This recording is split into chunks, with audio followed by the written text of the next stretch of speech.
जो मैं शायद नहीं करना चाहता था। हो सकता है कि वो कल बातें मेरे पतन का कारण बने, हो सकता है वो बातें कल मेरे पतन क्या हो सकता है, हत्या का भी कारण बने, राजनीति है, कुछ भी हो सकता है। इसलिए आपसे आशीर्वाद मांगने आया हूं कि अपने बच्चों के भविष्य को मजबूत करने के लिए आजाद समाज पार्टी काशीराम को ताकत दो। मुझे आपसे तो उम्मीद दी है, जब आपको पूछा मेरे विश्वास है, आपने तो उससे उम्मीद दी है। वो 12 जो स्वर्गवान था यहाँ पर बहुत ही बड़ा नहीं है। 2027 में उत्तर प्रदेश में विधानसभा चुनाव होने हैं। 2027 की तैयारी में सभी सियासी दल लगे हुए हैं और आज हम चर्चा करने वाले हैं आजाद समाज पार्टी की। आजाद समाज पार्टी की यदि बात करें तो उनके एकमात्र सांसद हैं चंद्रशेखर आजाद, जो पार्टी के अध्यक्ष भी हैं। अब वो लगातार पार्टी का विस्तार भी कर रहे हैं और इसके लिए चंद्रशेखर आजाद ने 4 जून से सत्ता परिवर्तन यात्रा भी उत्तर प्रदेश के अंदर निकाल रखी है। अभी वो पश्चिम उत्तर प्रदेश में चल रही है, लेकिन इस सब के बीच खबरें आ रही हैं जो चंद्रशेखर के लिए अच्छी नहीं हैं। खबरें ये हैं कि भीम आर्मी में फूट पड़ चुकी है, क्योंकि अभी हाल ही में भीम आर्मी के राष्ट्रीय अध्यक्ष और चंद्रशेखर के संघर्ष के साथी विनय रतन सिंह ने कुछ ऐसा बयान दिया है जिससे सियासत और तेज हो गई है। सियासत तेज हो गई है कि क्या 2027 से पहले भीम आर्मी और आजाद समाज पार्टी में फूट पड़ने वाली है और इस फूट का नुकसान क्या 2027 के चुनाव में चंद्रशेखर या उसकी पार्टी को होगा। आज का विश्लेषण इसी पर। नमस्कार, मैं हूं नागेंद्र भाटी। आजाद समाज पार्टी की यदि बात करें तो धीरे धीरे ही सही हर कदम के साथ आजाद समाज पार्टी बहुजन समाज पार्टी का विकल्प उत्तर प्रदेश में बनती हुई जा रही है।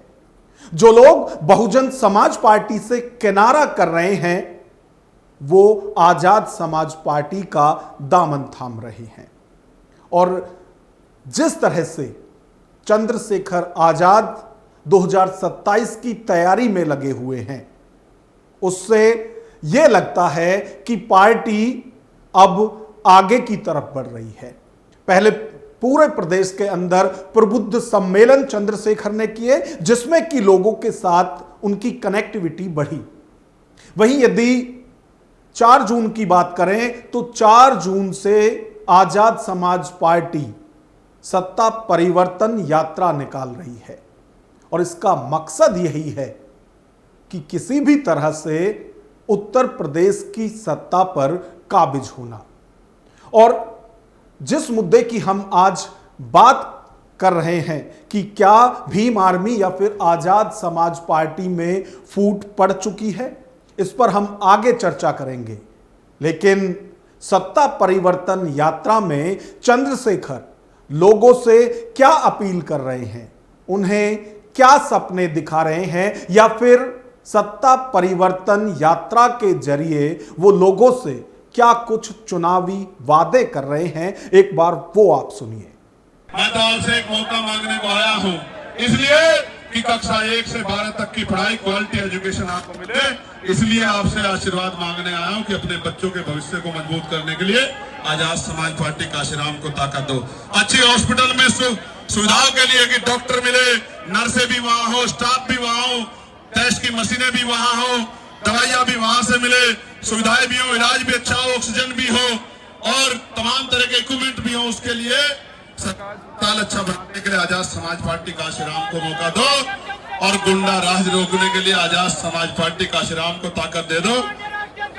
तो सत्ता परिवर्तन यात्रा में चंद्रशेखर लोगों से अपील कर रहे हैं कि यदि उन्हें बेहतर शिक्षा, स्वास्थ्य ये सब चाहिए तो उन्हें आजाद समाज पार्टी का समर्थन करना होगा।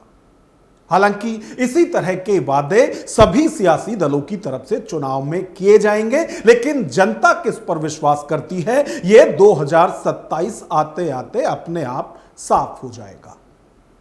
अब हम जिस मुद्दे की बात कर रहे हैं कि क्या आजाद समाज पार्टी या फिर भीम आर्मी में फूट पड़ने वाली है, यह हम इसलिए कह रहे हैं क्योंकि भीम आर्मी के राष्ट्रीय अध्यक्ष विनय रतन सिंह ने फेसबुक पर लाइव जाते हुए कई ऐसे सवाल किए हैं जो ये सवाल उठाते हैं कि क्या भीम आर्मी में अब फूट पड़ने वाली है।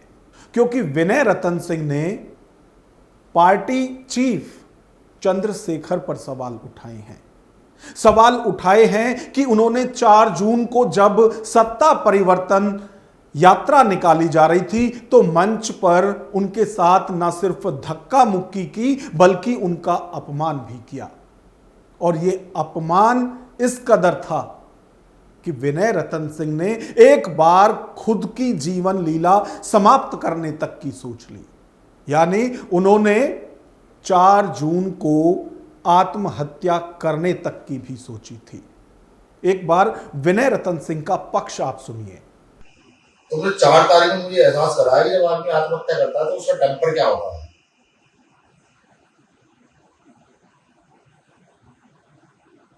मेरी समझ में आता है चंद्रशेखर आजाद ये नहीं आया यार, तेरे लिए इतना किया, तेरा लोकसभा का चुनाव तेरे चेले ने बड़ा मान किया, तुझे कहा बड़ी सी बात है, तूने मुझे कहा नहीं तुझे नहीं पता चुनाव क्या होता है। मैंने तुझे कहा कि चुनाव को मुझे नहीं पता क्या होता है, लेकिन मुझे ये पता है कि जमीन पर काम करते हैं जो खड़ा कैसे करना है, जो तुझे खड़ा किया है ये मुझे मैं जानता हूँ। लेकिन तेरे चेले ने अपमान किया, तूने एक बार पलट के ये नहीं। संगठन पढ़ने कोई आदमी तुझे कुछ कहता है तू फौरन मान जाता है। मेरी क्या गलती है? मैं 4 तारीख में बिजनौर के मंच पर था, मेरी गलती नहीं है। मैं ऐसा गया था सिर्फ इसलिए कि उस दिन तू जो चुनाव जीता था, और कल लोग ये ना कहें कि भाई चुनाव जीता था मेरे तो कुछ नहीं, तेरे चुनाव जीतने में सबसे ज्यादा आंसू भी मेरे निकले। तो विनय रतन सिंह कह रहे हैं कि यदि आज चंद्रशेखर सांसद है, यदि वो संसद तक पहुंचे हैं तो उसमें उनकी भी भूमिका है। और बात रही भीम आर्मी की, तो उसे खड़ा करने में 70% मेहनत उनकी खुद की है। वो यहां नसीहत भी दे रहे हैं चंद्रशेखर को कि यदि वो चाहते हैं कि पार्टी पर या संगठन पर उनका ही कब्जा हो और उनके बाद उनके बच्चों का हो, तो उन्हें इसमें भी कोई ऐतराज नहीं है। लेकिन उन्हें इस तरह से उनका अपमान नहीं करना चाहिए था, जैसा अपमान 4 जून को सत्ता परिवर्तन यात्रा के दौरान मंच पर हुआ। क्या कुछ और चंद्रशेखर को लेकर खुलासे कर रहे हैं विनय रतन सिंह, एक बार वो भी आप सुनिए। वैसे मन किया था चंद्रशेखर भाई कि आपको भी जब आपने छाती पर हाथ मारा तो 2 लड़के आपको दे दिया, मन किया था। उस समय मेरे बाप मुझे याद आया, आपने देखा कि जब आप धक्के देते हो तो रुका दी 2 सेकंड के लिए वहां, और मैंने घूरा तुम्हारी तरफ घूर करके मैंने पब्लिक की तरफ भी देखा। अगर याद रहा तो थोड़ा सा माइंड को रिटेन, आपकी मेमोरी बहुत तेज है ना, माइंड को रिटेन कीजिए, आपको समझ आएगा। हाँ, और भी मैंने बहुत कुछ किया आपके लिए, ऐसा नहीं, ऐसा भी किया जो मीडिया में यहाँ पर सोशल मीडिया पर नहीं कहना चाहता, बहुत कुछ किया आपके लिए। और मुझे आपसे, मैंने आपको एक दिन पहले भी कहा था कि मुझे आपसे उम्मीद नहीं है कि आपने पूछा मेरे विश्वास है, मुझे तुझसे उम्मीद नहीं है कुछ भी, क्योंकि वो बाल जो सुअर का बाल तुम्हारे आंखों में बहुत दिन पहले देख लिया था, लाइव हूँ, आपको लगता हो गलत ऐसे ही है तो मुझे वो कहने की जरूरत नहीं है। हाँ, बस ये जरूर है कि मेरे खिलाफ किसी कागज पर साइन किया तो खुद साइन करना, किसी अन्य देखो कल को घूम जाएगा साइन करके। भीम आर्मी के राष्ट्रीय अध्यक्ष विनय रतन सिंह की यदि बात करें तो वो आज चंद्रशेखर पर और उसकी नीयत पर सवाल उठा रहे हैं, जबकि चंद्रशेखर को लेकर सवाल संगठन में पहली बार उठे हों ऐसा भी नहीं है। इससे पहले उनके संघर्ष की एक और साथी थी, रोहिणी घावेरी। उनकी तरफ से भी इसी तरह के सवाल उठाए गए थे और 4 जून को जिस वक्त आजाद समाज पार्टी या यूं कहें कि चंद्रशेखर सत्ता परिवर्तन यात्रा निकाल रहे थे, उस दिन भी यानी 4 जून को भी रोहिणी घावेरी ने एक ऑडियो रिलीज की थी अपने सोशल मीडिया एक्स पर। उसमें वो सवाल उठा रही हैं। उस ऑडियो को पोस्ट करते वक्त जो कैप्शन लिखा है रोहिणी ने, उसमें वो कह रही हैं कि किस तरह से ये इंसान एहसान फरामोश है। वो बड़ी बड़ी बातें करता है, लेकिन जब उसे सफलता मिलती है तो वो संघर्ष के साथियों को भूल जाता है। एक बार इस ऑडियो को भी सुनिए। हेलो, हाँ जी, good afternoon. Good afternoon. Good afternoon. Today is my very big day. That's why मैं उन सब लोगों में से एक जो बहुत महत्वपूर्ण है, जिसने मुझे इस रास्ते पे चलने के लिए बहुत प्रेरित किया, अपने उस साथी को मैं बहुत बहुत धन्यवाद करना चाहता हूँ। मैं शपथ के लिए जाऊंगा अभी, लेकिन आज मेरे लिए इतना अजीब दिन है कि उधर मेरे ताऊजी का क्रिमिनेशन हो रहा है। मेरे फादर ही थे वो, उन दर्दों में उन्हीं के साथ रह के पड़ा। दूसरी तरफ ये है, तो अजीब दी है, मगर फिर भी मैं ऐसे किसी भी साथी को, जिनमें सबसे महत्वपूर्ण लोगों में है, मैं याद रखना चाहता हूँ, जिनकी वजह से मैं यहाँ हूँ। मेरी बहुत सारी मंगल कामनाएं। और कल जो लिखा था, मैं विश्वास दिलाता हूँ कि मैं मर सकता हूँ, लेकिन स्वाभिमान आत्मसम्मान समझौता नहीं करूंगा, ना समाज के नाम। अपना ख्याल रखना, ठीक है। तेरे लिए बहुत सारी मंगल कामनाएं। All the best. आज भी तेरी नहीं सुन रहा हूँ ना, क्योंकि मेरे पास, सच बता रहा हूँ, मेरे पास वर्ड नहीं है तुझे लेके। यार मेरा डाल देना भाई कुछ। तूने बहुत सपोर्ट किया मुझे, और मैं भूलता नहीं, मैं एहसान फरामोश नहीं। रुमाल दे दो, ठीक है? करके दिखाऊंगा, देख। All the best. ठीक है। वैसे यदि विनय रतन सिंह की बात करें, जो आज सवाल उठा रहे हैं चंद्रशेखर की नियत पर, वो विनय रतन सिंह कोई आम कार्यकर्ता नहीं है कि किसी आम कार्यकर्ता ने इस तरह से अपने नेता से नाराज होकर आरोप लगाए हों। विनय रतन सिंह भीम आर्मी के राष्ट्रीय अध्यक्ष हैं, यानी वो कोई छोटा नाम नहीं है यदि पार्टी के लिहाज से देखें तो।